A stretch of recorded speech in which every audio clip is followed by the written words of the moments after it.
आज महायुति की दिल्ली में अमित शाह के साथ मैराथन बैठक चली, जिसमें अजीत पवार और एकनाथ शिंदे शामिल हुए। सूत्रों की माने तो करीब 3 घंटे चली इस बैठक में सीट शेयरिंग का फॉर्मूला करीब करीब तय हो गया है।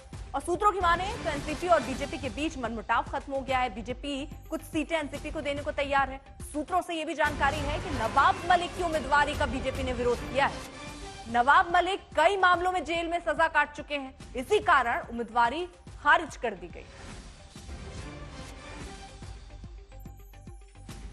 हिमांशु मिश्रा हमारे साथ हमारे सहयोगी इस वक्त जुड़ चुके हैं। हिमांशु, ये मनमुटाव या ये मतभेद जो थे वो कितने हद तक सुलझे?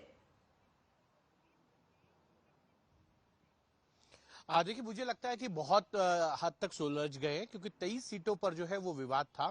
इन 23 सीटों को लेकर ये था कि कई सीटें ऐसी थी उसमें जिसमें तीनों ही दल अपना अपना दावा कर रहे थे कि इस सीट पर वो जीत सकते हैं, और उसको लेकर जो है तीनों ही दलों के बीच में कुछ खटास थी। और इसीलिए तीनों दलों के नेता जो हैं वो आज गृह मंत्री अमित शाह के पास आए और अपनी जो भी उनकी सामने समस्याएं थी उसको बताया गया है। और फैक्टर ये है, बीजेपी का भी मानना है और गृह मंत्री अमित शाह का ये कहना है कि जो जीत सकता है उसी को टिकट मिलना चाहिए। और इसीलिए ये कहा जा रहा था कि हम इस सीट को जीत सकते हैं, ये सीट हमको मिलनी चाहिए।